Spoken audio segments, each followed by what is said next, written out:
I had a summer job when I was a 15-year-old girl that was a few miles from my house. I lived in a rural, wooded area and my parents never let me go into the woods by myself, but they worked days and my job started at noon every day, so I had to walk to work. I chose to disobey them and walk through the woods to work because it cut about a mile off of my walk. So every day, at the same time, I'd walk through the very much abandoned state forest down a deer path for a mile or so, until it intercepted a railroad track, then I'd walk a couple more miles down the railroad tracks into town to my job. Taking this path always freaked me out and I always felt like I was being watched, but it was shorter and less sunny and less hot, and so I ignored my instincts thinking my parents' influence was just making me paranoid. My parents would pick me up after my shift unaware of my daily routine. This continued for weeks. But one day, I'm walking about a mile from any houses, deep in the woods, and there are two adult magazine pages that had been ripped out and placed on the trail facing me. They hadn't been there the day before. I was completely creeped out as they were clearly intentionally placed, and probably for me since very few people utilized this area. But I kept walking because if I turned around at this point, I'd have further to go to get out of the woods, and then there was a huge hill to climb to get back. And no one would be around there to help me anyway. This was a densely wooded area with brambles and dogwood and rolling hills, so I couldn't see very far in any direction. Suddenly, I could hear someone else walking close by. I stopped and I would hear them for a split second, and then they would stop. They sounded like they had change in their pockets, so I knew it wasn't an animal, but because of the echo I couldn't tell where it was coming from. Just to check that I wasn't crazy, I stopped once more and heard the same noise which quickly stopped when I stopped. That's when I knew I was being stalked. My heart was racing with fear and my vision went blurry. But my instincts told me not to speak and not to run, but just keep walking down the dense deer path further into the woods. My gut told me not to look behind me. I could sense there was someone right behind me on the deer path now, but I did not look back. Now I'm a rather short, slightly chubby person, always have been, and looking at me you'd probably assume that I couldn't run very fast, so if you wanted to catch me deep in the woods you might assume you had plenty of time to do so. And looking back, I think that is exactly what this creep was thinking. But back then I ran cross-country and track, and could run a 7-minute mile, and hills were my specialty. I always placed really well on hilly terrain, but by no means was I a great runner. But certainly I was likely faster than whatever creep was hanging out in the woods stalking a little girl. It's not that I was processing this thought at the time, I just instinctually knew not to run, yet. I kept walking seemingly deeper into the woods, because I knew the train track was up ahead where there would be more space to run, without tripping or getting caught in the tree branches. It was terrifying to not look back, but something told me not to. While I walked, I felt like my entire body was shutting down. It's a feeling I've never felt before or after that day. It was the feeling of being prey. Everything went blurry, and I could feel blood pulsing in my ears, and my heart was pounding. I just kept walking like nothing was happening and did not turn around, but I could feel someone maybe 5 or 10 feet behind me at this point, following me for a good 1/8 of a mile. I didn't turn around. I didn't scream, because I knew no one would hear me. As soon as I got nearer the train tracks, which were elevated along a man-made gravel mound, I ran.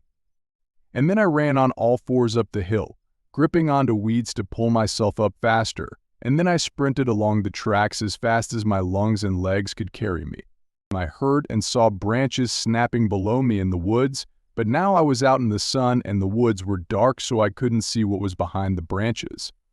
I just kept sprinting. I never even saw the person, but I knew their intentions were awful. I never cut through the woods again, and I didn't mention what happened to my parents until I was 18 and had moved out of the house. I was too afraid of being grounded. The following is a story that took place quite a few years back. Now, however, it still baffles me completely, and I'd like to share it here. I've been in Boy Scouts for nearly all my life, and I really enjoy exploring with my friends and being trusted more. as I'm older now. A few years ago, me and two girls named Amy and Harriet were asked to head into the woods surrounding our campsite to find a long, straight stick suitable for carving into a point. Bear in mind that I was a lot younger back then. Harriet was older and Amy only 1 year older than myself. We had been walking in deliberately the same direction as to not get lost and memorizing the surroundings as we went in order to find our way back easily. About 15 minutes in, we couldn't find anything to take back, so we turned around to return to the campsite. That's the initial panic set in.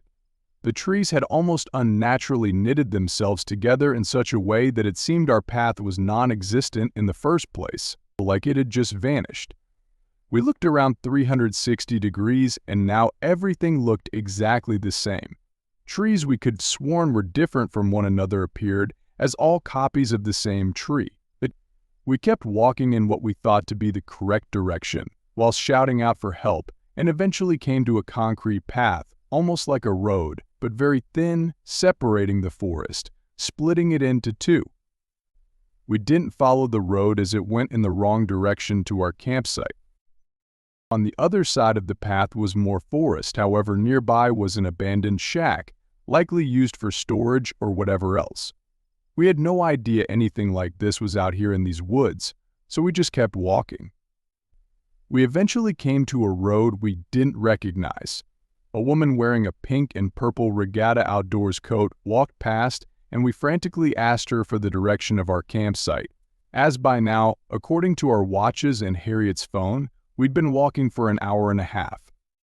She said she'd never seen us before, but she said there's another campsite in that direction. We followed her advice and eventually came back to our campsite. We frantically apologized for being so long and that we couldn't find anything. The leader Ian could see all three of us were shaken up, and he stated confused that we'd only been gone 25 minutes and that our free time was still going on.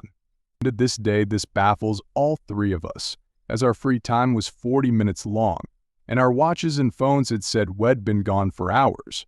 The forest we were lost in felt crushing and claustrophobic, like we'd entered an area that the concept of time didn't apply to. I believe in the paranormal, however this was so unlike anything I've heard or experienced before. It literally was like we'd been in a time vortex or something, and that hours in the forest were only minutes in the rest of the world. The feeling was very strange, and it stuck with me for the rest of the camp.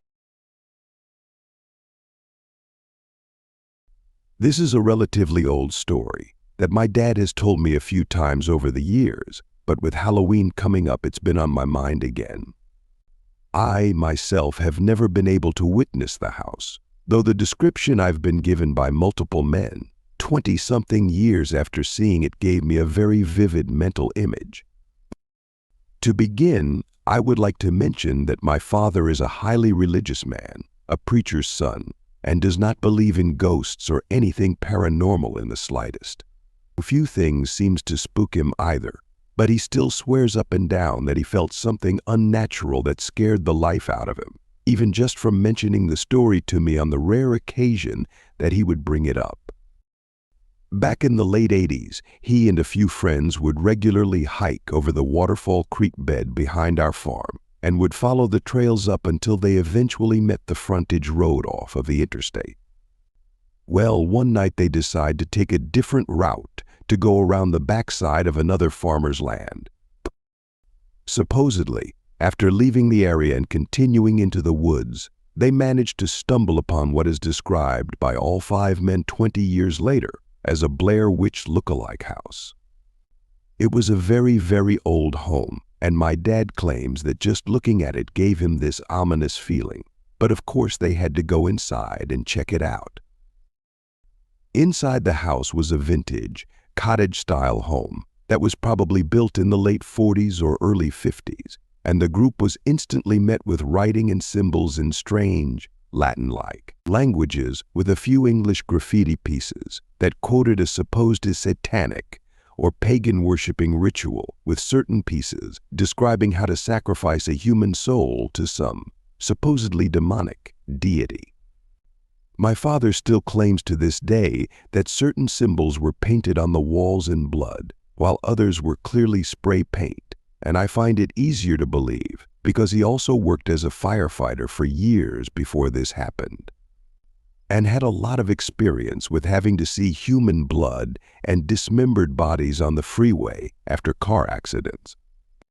Past a small living kitchen area was a stairwell that was so small that their shoulders would physically brush either side of the wall as they went up, and the stairs went straight, stopped at a small landing, then turned right, so as you started up you could not see what might be standing at the top.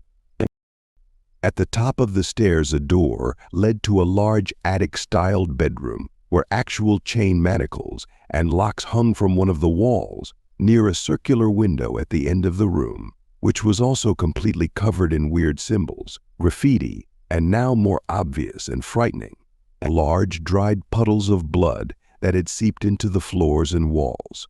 Allegedly, once they were upstairs investigating the room, they swear that they heard someone moving up the stairwell behind them quickly, but when they looked back there was no one there.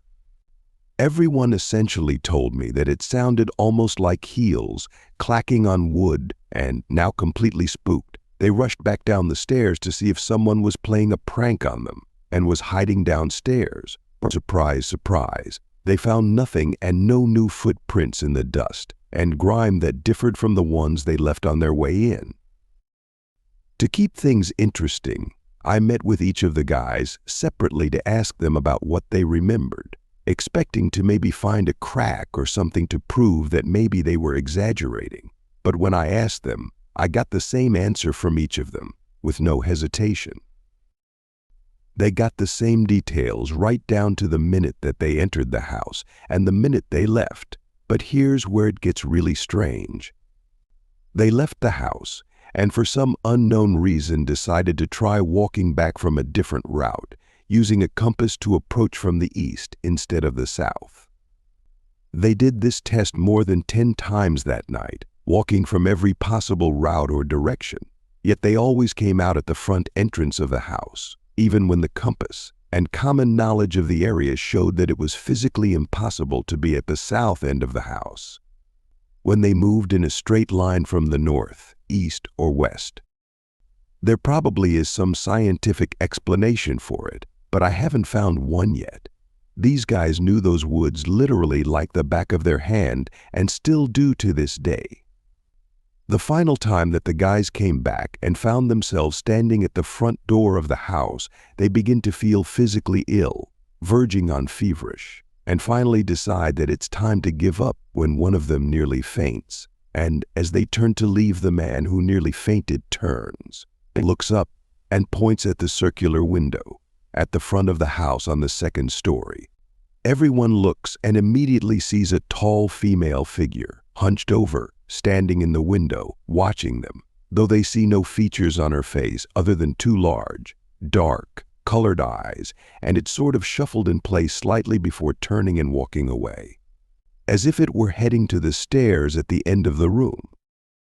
At the sight of the figure actually moving, they all took off running through the woods, ending up on the side of the interstate about 3 miles from my dad's house, where they originally started from. They eventually made it back to my dad's place, though they claimed that they felt as if someone were following them the entire way, and my dad's cousin gets up to get some water from the kitchen only to announce that he swore that he saw the same figure standing outside of the kitchen window, near the edge of the woods close to the woodshed. Thankfully, nothing ever came from the experience other than a collective state of absolute terror when the subject is brought up,